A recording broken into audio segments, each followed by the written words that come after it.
Imagine a world where more women had the time and resources to fully explore their genius.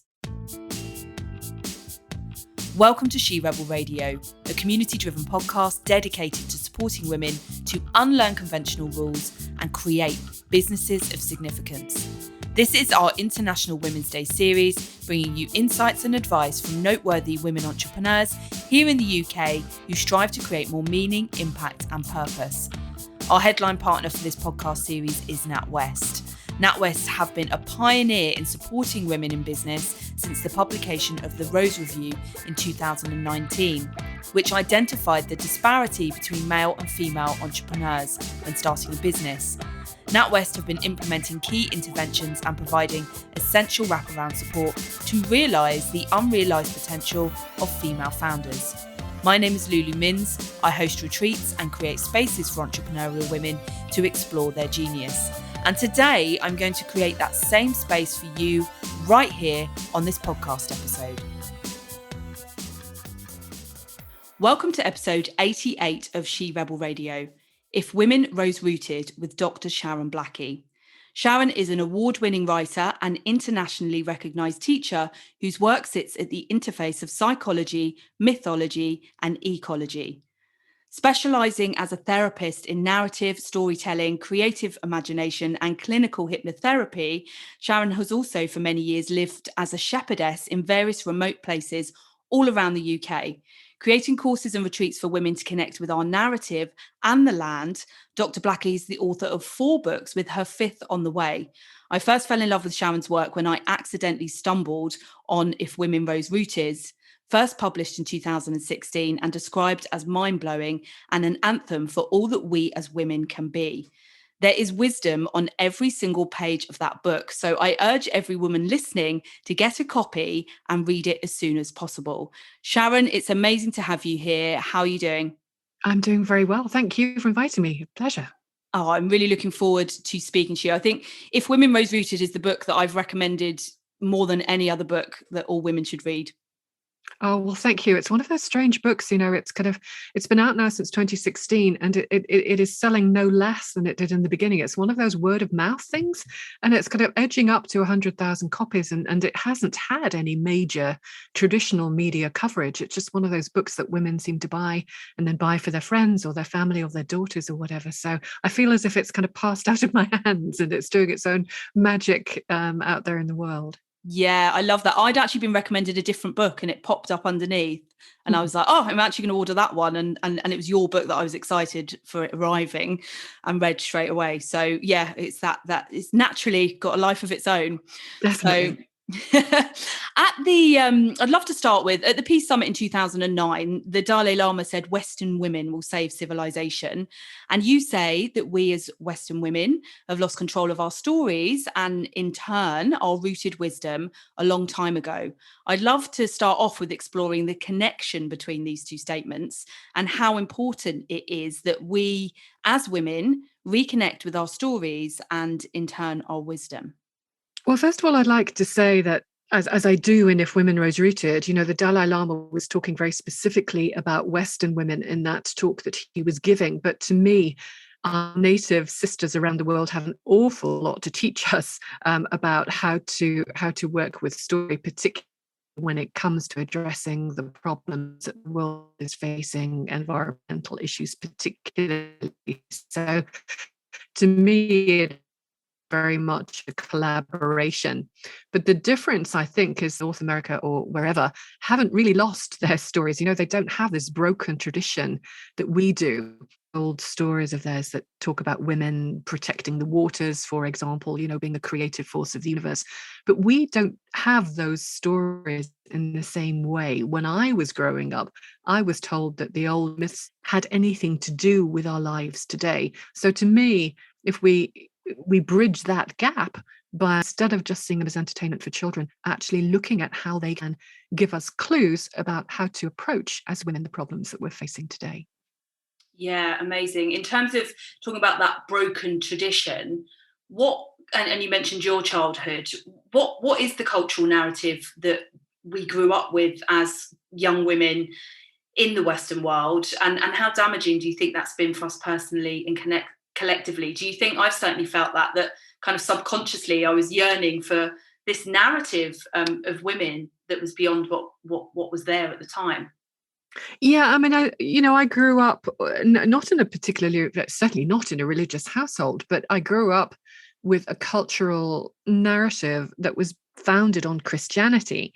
And, I don't have anything against some aspects of Christianity, but it's important to recognize that these are not our stories. These are stories from another part of the world, from the Middle East, that were brought to Europe. And fine as they are in very, very many ways, nevertheless, they miss out on a lot of the cultural wisdom that before they came and overwrote them. Christianity, in the way that it developed in the world, in most settings, not all, is intensely patriarchal, where only a man can mediate between you and God, where women, when the biblical story, were the cause of all of the ills of the world, beginning, all the way back with Eve. So I think this tradition, which tells us that only men have power, only men have the ear of the divine, and women are just there really to mess things up and cause trouble, has a profound effect on you in ways that you just don't even begin to realize until you start to interrogate it, which is usually after the damage has already been done. Yeah, absolutely. And it's definitely something that we're exploring on this podcast in terms of, women tend to be more averse to risk and risk in business. Do you think that narrative that we've grown up around, that women only cause trouble, has something to do with that? I do, and I think also, one of the things that always comes to my mind when I think about that particular issue are the witch trials.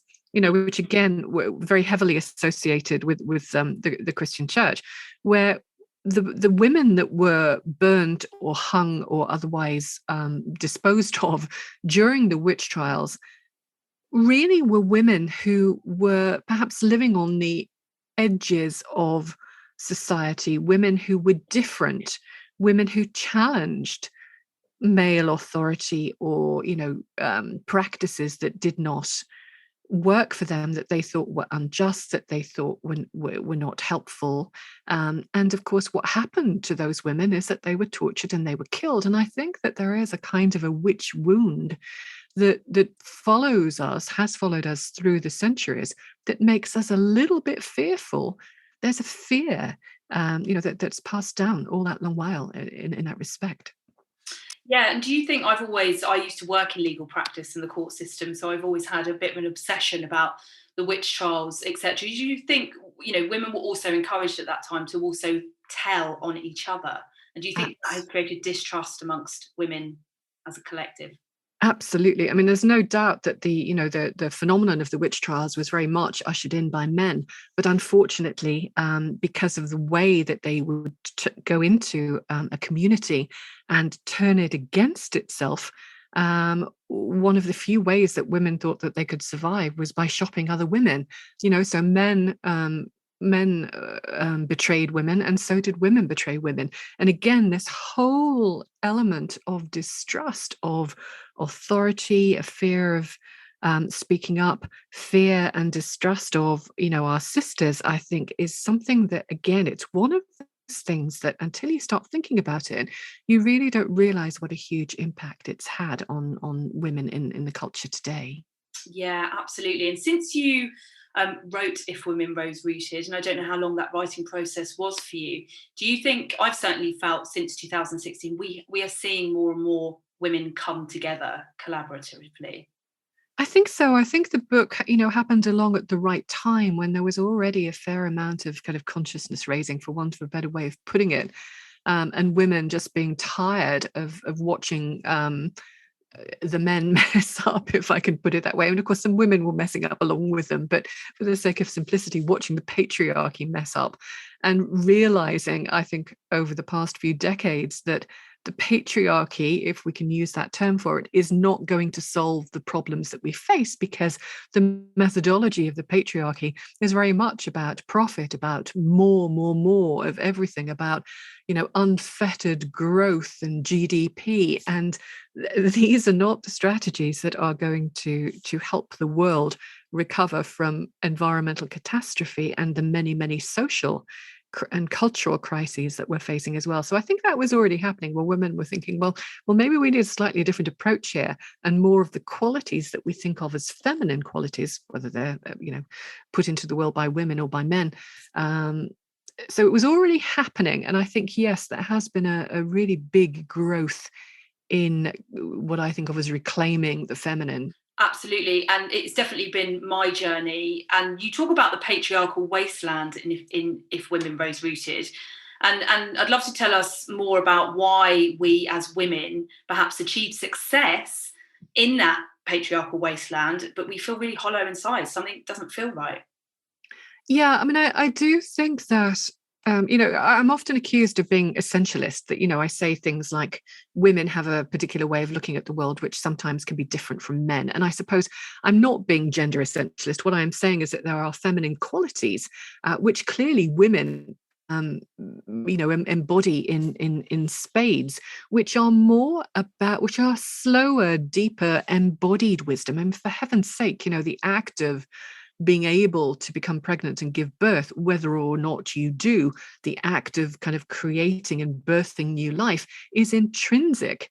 The hormonal changes that we go through, menopause, which I've been writing about recently, all of those things, I think, make us more aligned with the earth and with the seasons of the year, with the moon, through menstrual cycles. And I think that because of that, we have very specific needs, which are to take more time out at certain times of the month or our lives to just listen to a different kind of more earthy embodied wisdom than we're able to in a culture which only really values achievement. And so I think that a lot of women put themselves into jobs, and certainly my experience during my corporate years was that my natural rhythms and the rhythms of my life, the rhythms of my months, of my years were just needed some ability, some flexibility, and you don't have that in the machine. I quite often say on She Rebel Radio that contraction is the key to expansion. You've mentioned, women giving birth to life, to ideas, etc. And I often say that contraction is a feminine principle compared to expansion over, you said, this patriarchal more, more, more. Yeah, absolutely. I mean, and what's interesting is that our old stories in this part of the world are stories we see powerful, kind of otherworldly or divine women show women as that creative energy of the universe. That's not a masculine phenomenon in our oldest mythology and cosmology. It's a female thing, and it just recognizes what is actually going on the ground. So when women do what I call trying to take a hero's journey, and they push themselves into these jobs that require them to work ridiculously long hours, never to be able to take a break, never to be able to moderate what they do or change what they do if they're having a bad period or they're in the middle of menopause or whatever. I think ultimately it breaks us, because that's not how we're built in a physical sense, let alone a psychological sense. So that idea of the wasteland in which we find ourselves is really all tied up with that notion. And how does the heroine's journey differ from the hero's journey? Well, in If Women Rose Rooted, I talked about the heroine's journey kind of as the eco-heroine's journey, which was very much more a sense of finding a sense of place and belonging in the world, a kind of reweaving ourselves into the web of life on this beautiful planet, rather than going all out achieving. These days, I would tend to think of it, having written, more recently about the elder woman's journey, I would tend to think of it as what I call the post-heroic journey, because I think some of these principles are just as important for men as they are for women. And if the hero's journey is all tied up with compassion and community, what would a post-heroic journey look like? And I think this is relevant both to men and to women. Post-heroic stories, to me, aren't focused on individual glory. They're focused on community. They're not about more, more, more. They're about understanding when we've taken enough, and they're less about strength, and so that's another reason why I think it's really important to go back to some of these stories. Absolutely. And you say in every culture, stories show us that the land was watched and protected by us as women, that in fact we have a really profound relationship with it. Can you give us some examples of those narratives and stories? Well, I guess my focus has always been on our own native traditions from these islands rather than other parts of the world. And certainly here throughout, we see that otherworldly and divine women in our old myths and folktales are very much associated with the land. They're actually, more often than not, personifications of it. So in Ireland, for example, where we have much more information about old beliefs, we see that Irish goddesses tend to be focused in a particular place. So they're what we call tutelary goddesses. They're goddesses of a particular region and the people, the tribe, if you like, that live in that particular region. So they kind of personify that, and you have these tribal place-bound goddesses. But my favorite character in all of our mythology is an old woman in Scottish, Gaelic, and Irish traditions, who is called the Cailleach, which literally means in Gaelic or Gaelic, old woman. And she's kind of an old woman of the world character. She's portrayed as being very, very old, as having been here since the beginning of time. And although our mythology, unfortunately, we have lost whatever myths and stories we might have had about the creation of the universe, we do have these stories of the Cailleach who created and shaped the land. So there are all kinds of wonderful stories about her wandering around the place with an apron full of stones and rocks, and when she stumbles and the stones and rocks fall out of her apron, they land on the ground and they become the mountain ranges, for example. So we see her also in both Irish and Scottish folklore acting as a kind of guardian and protector of wild things. There are stories where she is weeping over the cutting down of the forest. There are stories where she is stopping hunters from taking pregnant deer and saying that, if they leave the pregnant deer alone, they can have one of her stags. So she's very much trying to keep everything in balance and in harmony. And we also see situations where if people did not any longer respect the land, and took too much or disrespected the waters or the wells, then bad stuff would happen. The world would become a wasteland, or sometimes it would flood. So we have all of these stories, a whole collection of stories in which women are kind of the otherworldly forces, if you like, that keep human beings straight. You have Celtic blood, and so do I. Boudicca was influential for you as a young woman when studying for your PhD. Now, how were you introduced to her story, and how did that impact you and your career? Well, when I was doing my PhD, and I was kind of, I found academia also very patriarchal. And I had visited, I think it was an aunt of hers, an elderly aunt, with a friend of mine. And I was bemoaning, the fact that we didn't have any good examples in our kind of history or ever of powerful women, that it was all men. All the stories that they ever seemed to be were about powerful men and what were we to do. And this woman just said to me, "Don't be silly." And she turned around to a bookshelf behind her and pointed out a novel about Boudicca. I think it was by Rosemary Sutcliffe or somebody similar to that, and said, "Look, once upon a time in these lands, in England specifically, there were powerful warrior queens. And this one in particular stood up to the might of the entire Roman Empire and held out for quite a long time. Go away and do your research."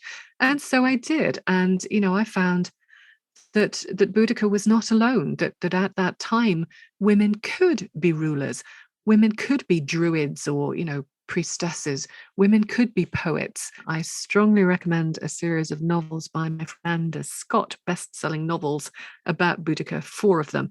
And, the story is absolutely fascinating.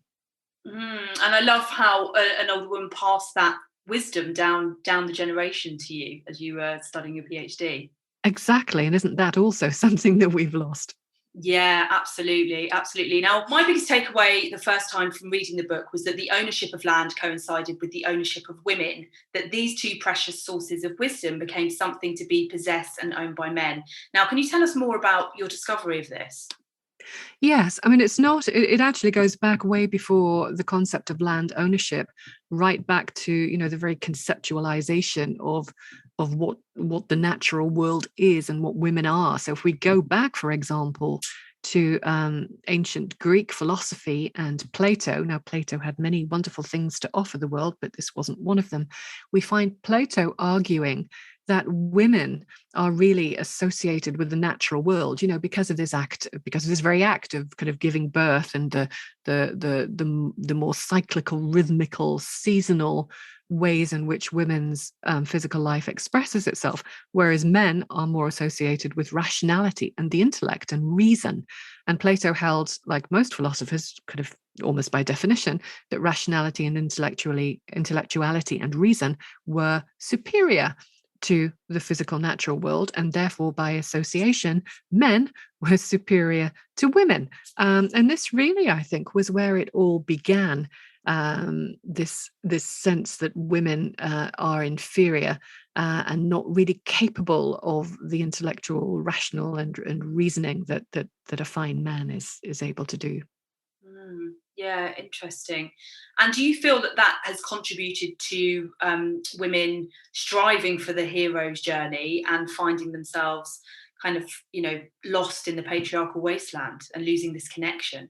I absolutely do, yes, because when all that is valued is the intellectual life, which of course is really important. It's part of what makes us human, but it's not all. But when that is all that the culture values, and particularly post Enlightenment, so-called Enlightenment, and the scientific revolution, when these are the qualities that are valued, and the cultural narrative is that women can't do this stuff, they'd better be staying at home and looking after the children and producing more children, then inevitably you get into this kind of ridiculous bind where the only way to have influence in a culture that lives by those stories of reason, intellect, industrialization, science, rationality, and so on, is to take that journey yourself. And I think that's where we have to get off that particular merry-go-round as women and start living and start, going for journeys, for ways of living that are a little bit more helpful both to us and to the planet. Absolutely. And what wisdom does ancient land and nature hold for us as women? And how can we start to reconnect and reroute ourselves within it? Or perhaps if we started, how do we deepen that? Well, I think the natural world holds wisdom for all of us, not just women. But what I was arguing, the only argument that I was making in if women are rooted, is that it's women's voices that have been lost, and so it's women that I really want to concentrate on.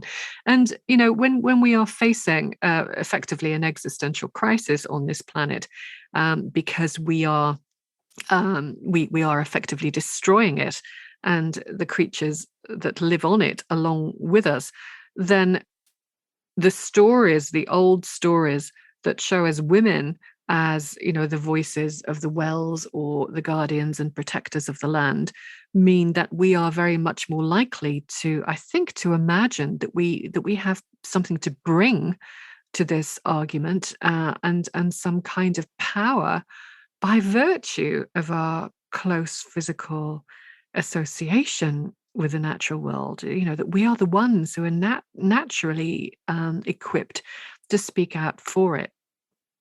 Hmm. Absolutely. And how do we start to do that if there's fear around that? What's your experience?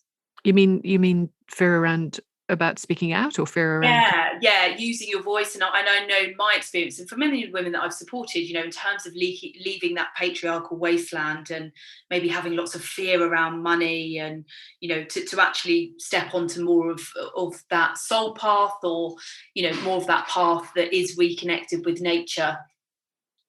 I think I don't think there's one way of doing this for all women or for all people. I think we all bring a different kind of skill set, a different personality, a different way of being in the world to this. So some women are natural activists, who'll go and march in the street or stand up in courts or stand up in parliament and argue for it. I am, for example, absolutely not that woman.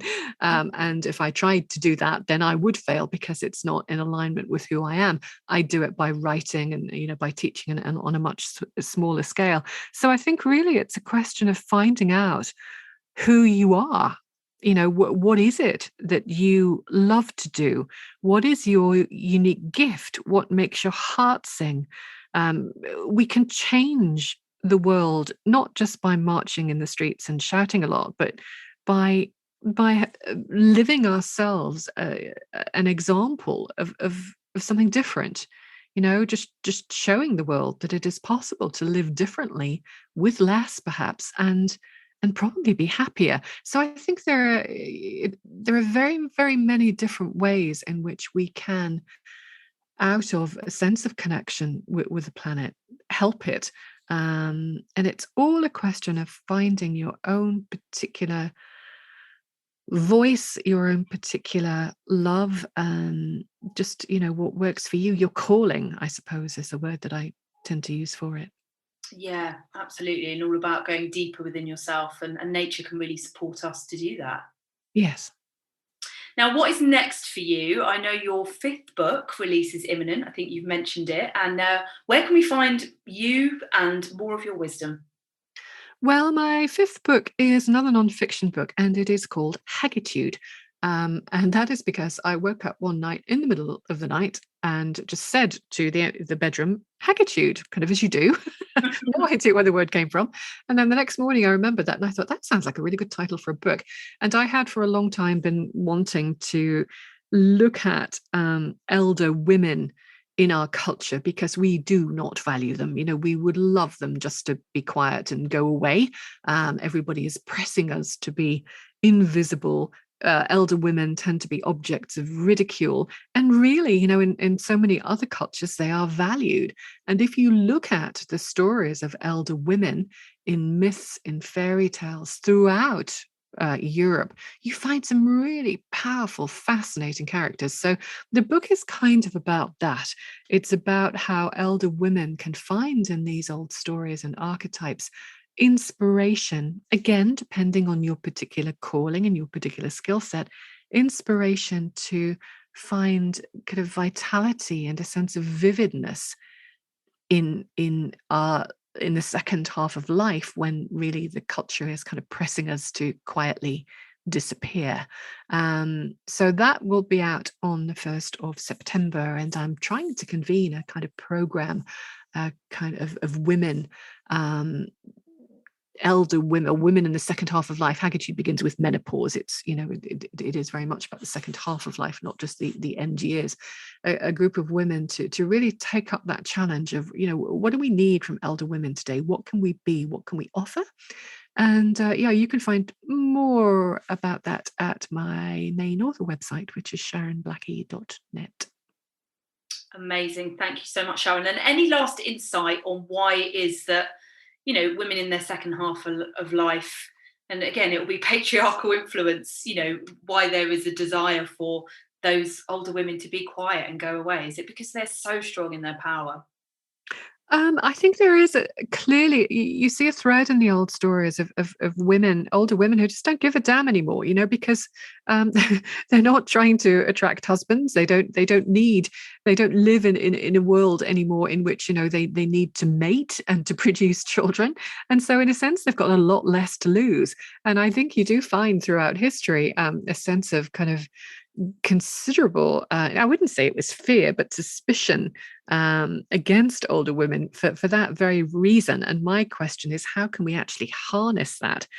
How can we harness that power that comes from kind of reinventing yourself rather than the stuff that we all do when we're younger, whether you have children or you caretake, a husband or family or elderly relatives and, do the job and feed everybody and go to the supermarket at the same time. Now that our energies are different and perhaps focused on different things, how can we harness that great energy, that great power, and use it again to make changes in the world? Amazing. It's been so amazing to have you, Sharon. I think She Rebel Radio, our narrative on this podcast has not been complete without your influence and work. So thank you so much for being with us today. Oh, it's been a pleasure. Thank you for inviting me. You've been listening to She Rebel Radio. It's been an honour to support you taking the time to discover more of your genius. And we thank our partners NatWest for supporting this series. Since the publication of the Rose Review, NatWest have been working to deliver real support for women to create their business of significance. From launching the Investing in Women Code to backing $1 billion of female entrepreneurship funding, NatWest are also educating young women through Dream Bigger, inspiring the future generations of female entrepreneurs. From their Business Builder online course to their flagship Accelerator program, NatWest can support you to upskill at your own pace in a way that allows you to stay in control as you start, scale, and succeed. Visit www.natwestbusinesshub.com for more. If you'd like to attend a retreat with me, visit lulumins.com and don't forget to join us in furthering the conversation on social media. Just search for NatWest Business or Lulu Mins in Google and on all social media platforms.